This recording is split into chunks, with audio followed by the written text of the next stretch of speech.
Dieu est bon et c'est parce qu'il est bon, parce que son amour est toujours le même. Il nous cherche qu'on est là, en fait. Amen. Ça nous fait plaisir d'être avec vous, même si on ne vous voit pas. C'est pas évident d'être là. Ah, les masques, du coup, vous êtes presque phosphorescents. C'est assez marrant. Non, on est super content d'être là, vraiment. Et puis, Joël, moi, j'avais une idée de titre pour ce message à te proposer, en fait. Ouais. J'avais pensé à la maturité prend du temps. Ça claque quand même. La maturité, mais c'est presque des gros mots, ça. La maturité, ok, prend du temps. Oui, c'est un peu... Franchement... Non, ça te convient pas? Non. Ok. Mais j'ai autre chose. Mais pour ça, il faut juste que je prenne... Ah oui, ça. Qu'est-ce qui va encore me sortir? Voilà, j'ai ramené notre corbeille à linge. Tu as pris la lessive à plier, quoi. Voilà. Ok, bon. Donc, voilà, c'est du linge propre. Hein. Ok, bon, ben super. Tu vois, dimanche. Moi, ça, depuis quelque temps, la machine à laver, ça me parle. Ah bon? Ouais, c'est bizarre.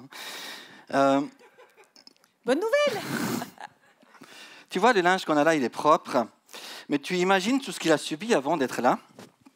Ah oui, ça c'est vrai, hein, quand on commence à mettre l'eau. Il était sale, tu l'as mis dans... Ah ben c'est pas ensemble ça. Tu l'as mis... C'est souvent toi qui le fais quand même. Dans le tambour. Eh ouais. Et puis après, tu as enclenché un programme. Qu'est-ce qui se passe après? Après, il y a l'eau qui arrive, ça fait un monstre bruit. Ouais. Ça commence à tourner. Mais l'eau, elle est froide?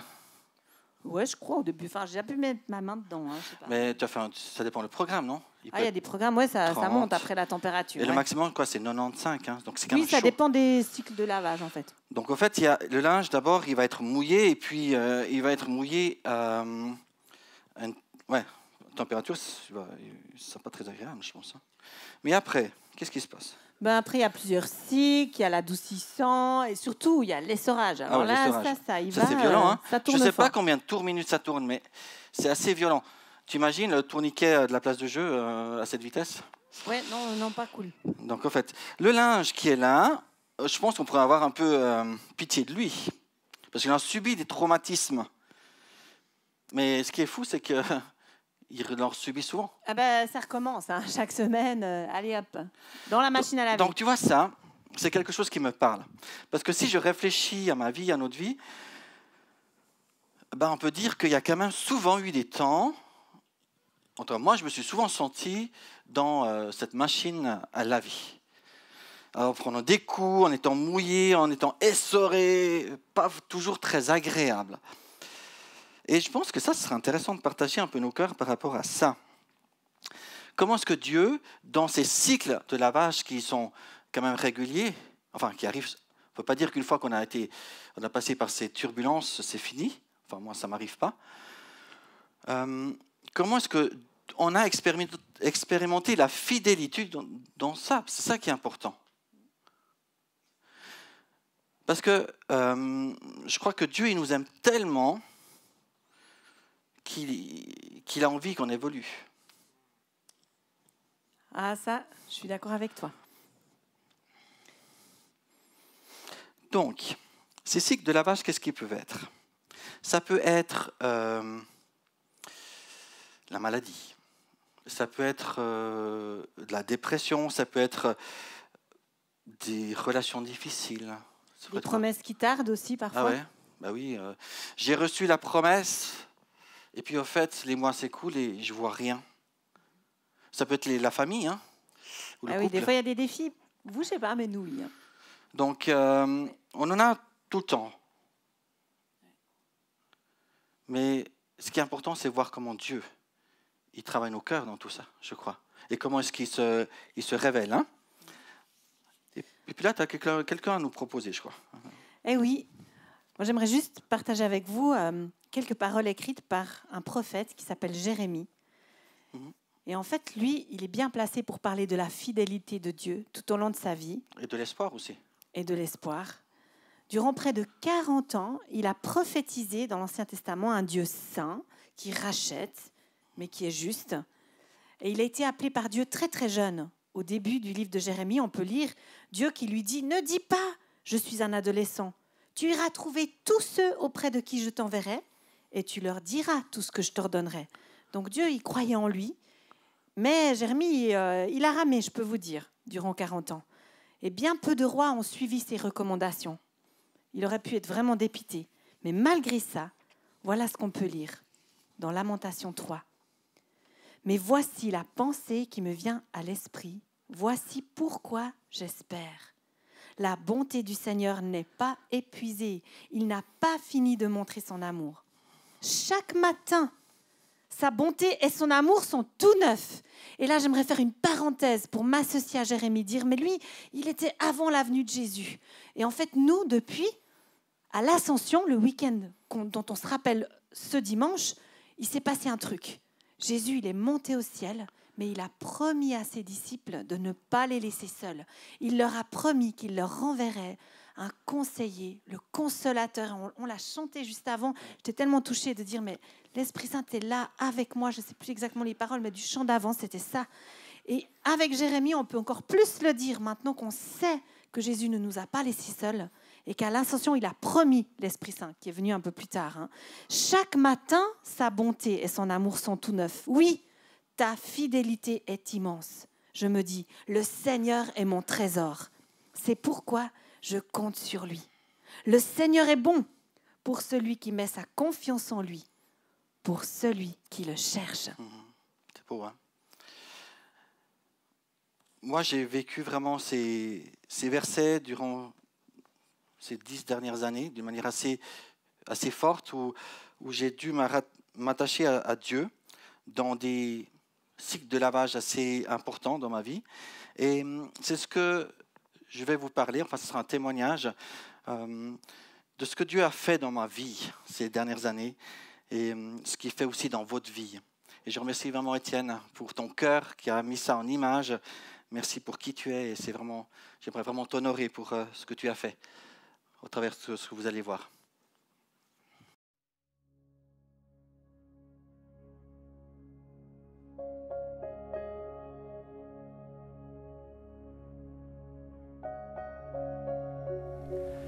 L'été passé, en 2020, j'ai eu un flash. Devant une situation, je me suis retrouvé à crier à Dieu. Pourquoi ça m'arrive? Pourquoi les choses se passent comme ça? Et en parlant de ça, je me suis replongé 12 ans avant avec ces mêmes questions.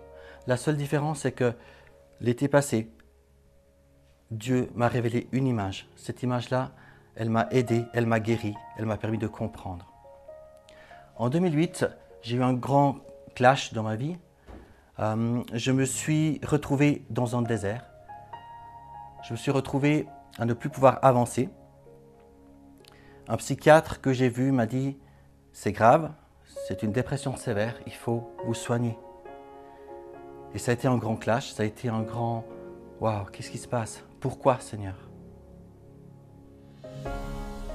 Et là, j'ai pu rebondir avec l'aide de ce psychiatre qui m'a médicalisé avec beaucoup d'antidépresseurs, mais aussi avec l'aide d'amis, l'aide de groupes de prière, des gens qui m'ont accompagné dans ma compréhension de Dieu. Et ces années qui ont suivi ont été un terrain où on a pu en famille grandir, faire des camps, nous former, entendre Dieu d'une autre façon et grandir. Mais il y avait quelque chose en moi qui n'était pas... j'étais pas satisfait.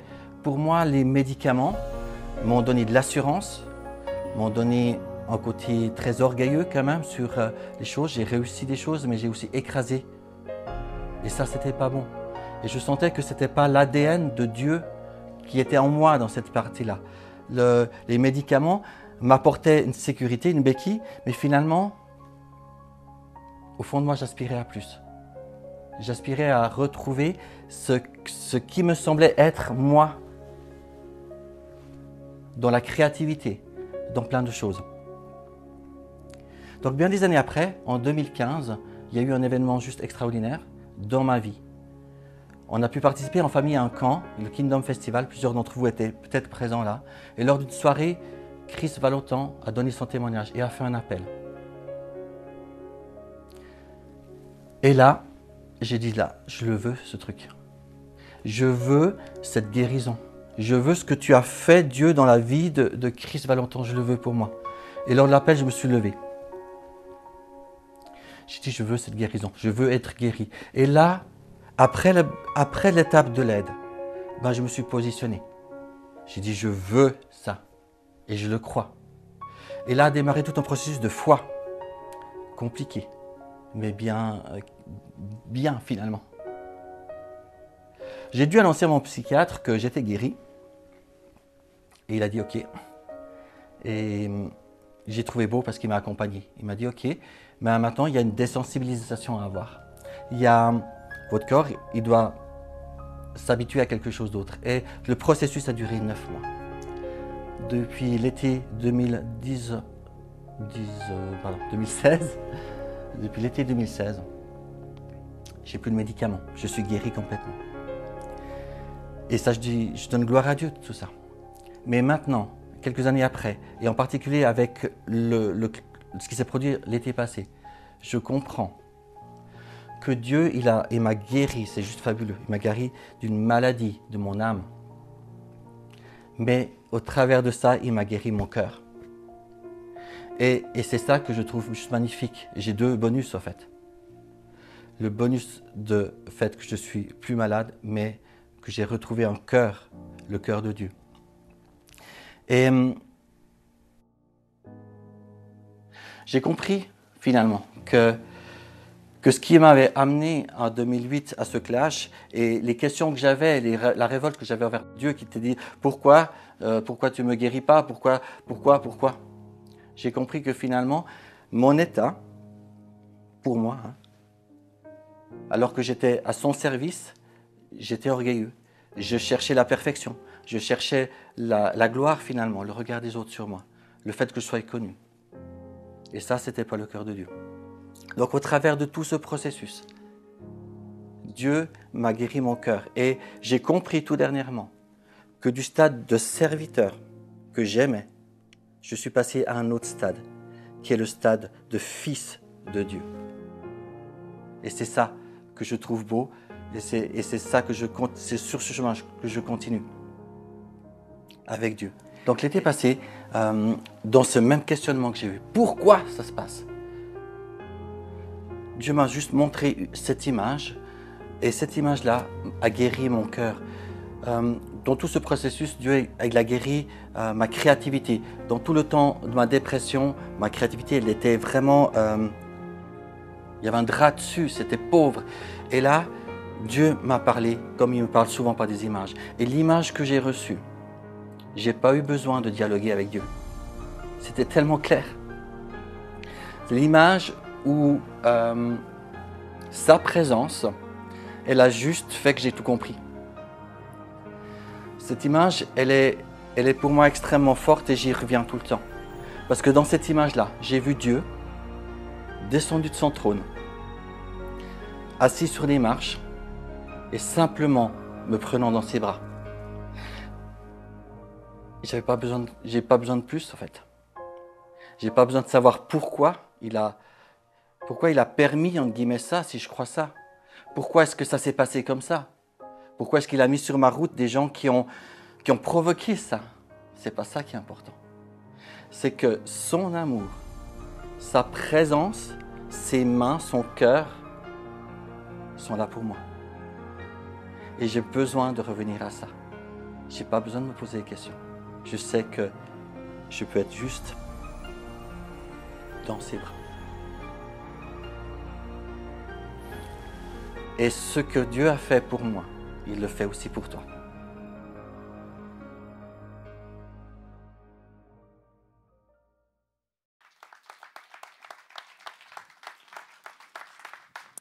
Yes, amen. Gloire à Dieu. Vraiment. Et en tant qu'épouse, je peux juste confirmer tout ce que Joël a témoigné et remercier Dieu pour sa fidélité toutes ces années. Je suis tellement fière de voir le travail de Dieu de mon mari et je suis fière de mon mari. Voilà. J'avais envie de l'honorer aussi. Parce que Dieu aime son cœur. C'est un homme qui sait se laisser travailler par le cœur de Dieu et ça, c'est le plus beau. Et c'est vrai que comment le vivre au quotidien, face à des défis, quand les cycles sont là et sont difficiles, Il y a un verset qu'on aimerait vraiment dire avec vous ce matin, c'est dans 1 Jean 4, où il est dit « Et nous avons connu l'amour que Dieu a pour nous, et nous y avons cru. Dieu est amour. Celui qui demeure dans l'amour demeure en Dieu, et Dieu demeure en lui. » Amen. Et j'aimerais vraiment qu'on s'arrête un instant sur ce terme « demeurer ». Dans ce verset, il signifie trouver son réconfort en, vivre en. Il n'y a pas du tout la notion de juste passer, juste rendre visite. Non, il y a celle de rester et de s'établir. En fait, choisir de laisser Dieu demeurer dans ma vie, ça, c'est une clé qui va profondément changer ma façon de vivre ma relation avec lui. C'est une clé qui va surtout lui permettre de me transformer tout au long de mon quotidien. Parfois, je ne sais pas vous ou toi, mon chéri, mais moi, ça m'arrive. J'accepte des squatteurs dans mes pensées, des idées qui ne viennent pas du tout de Dieu. Oui, comme... au fait, lui, il fait beaucoup mieux que moi, de toute façon. Où je n'ai pas ce don-là, donc je suis inférieur à lui. Dieu, il m'aime pas la même chose qu'il aime tel. Exactement, ça vous arrive, ce genre de pensée. Merci, je ne suis pas toute seule, ça me rassure. Je les laisse un peu cohabiter dans mes pensées, sans même me rendre compte, c'est très subtil, c'est assez familier. Et ils n'hésitent pas à prendre leurs aises et à s'établir en douce, en cherchant à prendre la place de Dieu. Et la clé que j'ai, pour moi en tout cas régulièrement à utiliser, c'est de faire le point très vite là-dessus et de plus facilement les faire dégager. De nouveau avec le Saint-Esprit que Jésus nous a envoyé. Il est en moi, je sens. Plus j'aiguise mon écoute intérieure, plus je la mets, cette pensée, non, à dégager.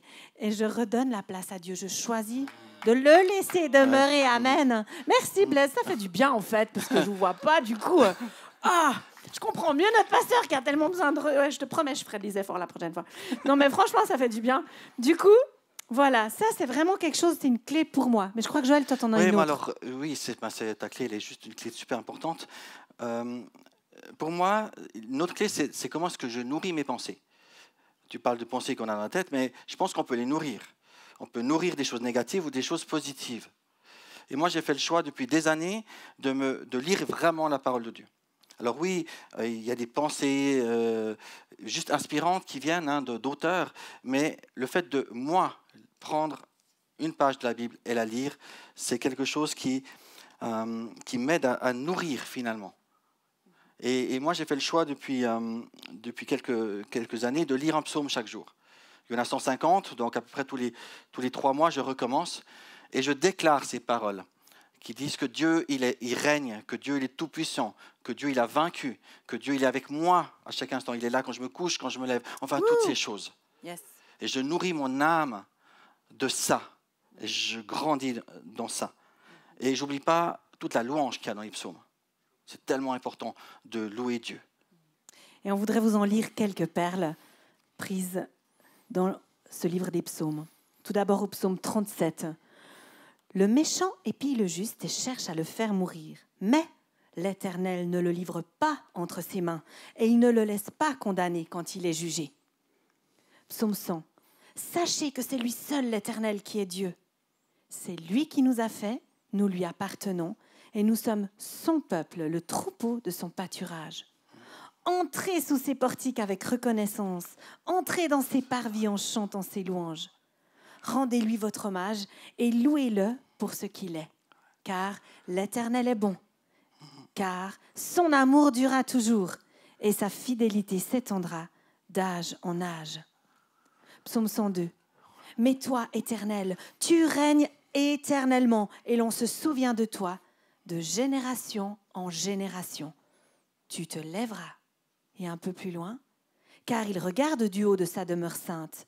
Du haut du ciel, l'Éternel observe la terre pour écouter les gémissements des prisonniers, pour délivrer ceux qui sont destinés à la mort. Et enfin le psaume 113. De la poussière, il relève le faible, du fumier, il retire le pauvre, pour les faire asseoir avec les grands de son peuple. Il donne une famille à celle qui était stérile. Il fait d'elle une mère joyeuse au milieu de ses enfants. Louez l'Éternel. Waouh! C'est quelques exemples. Il y en a 150 des psaumes. Donc, en lisant ça, en les proclamant de ma bouche, je déclare, je m'approprie ces choses. Et ça me fortifie, ça me transforme. Mes pensées se transforment aussi. Au cours des différents cycles de lavage dans notre vie, on peut vous dire que Dieu il a également utilisé beaucoup de personnes inspirantes pour nous transformer. Et il le fait encore. Hein. Comme on l'a dit, ça continue, hein, les cycles de lavage. On est encore en transformation. Ça peut être au travers des lectures. On vous en présentera une tout à l'heure qu'on vient de terminer, qui nous a tellement rejoint, qui nous a fait du bien dans notre chemin. Ça peut être des conférences, des rencontres, la parole de Dieu. Mais Dieu utilise aussi des personnes de notre temps. Et on vous encourage à vous laisser visiter par ces personnes. Tout cela montre qu'on peut vraiment voir sa fidélité. Il ne nous lâche pas dans nos différents cycles de vie. Et en fait, on a le choix de le laisser faire. Ouais. C'est ça qui est incroyable avec Dieu quand même. Il nous laisse le choix. On a le choix de lui faire confiance. On peut refuser On peut refuser? Oui. Ok. Oui. Et on est libre en fait? Oui. Ok. C'est trop bien. Hein?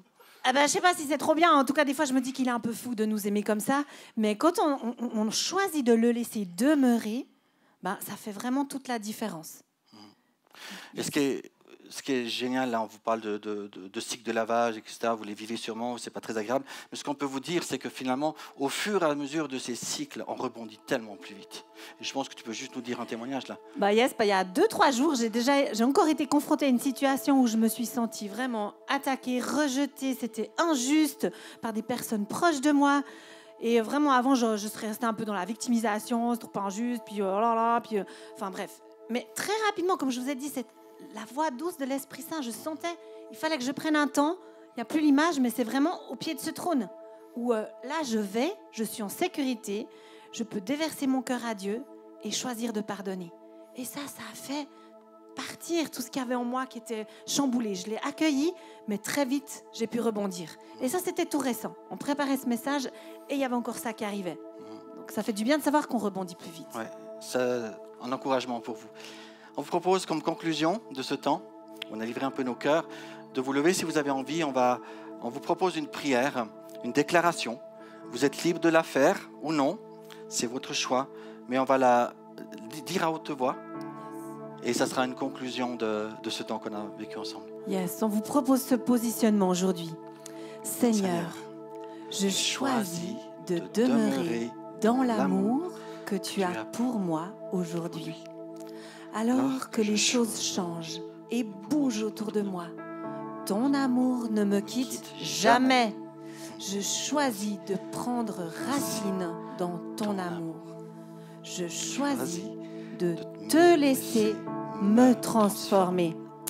Et tout le monde dit Amen. Amen.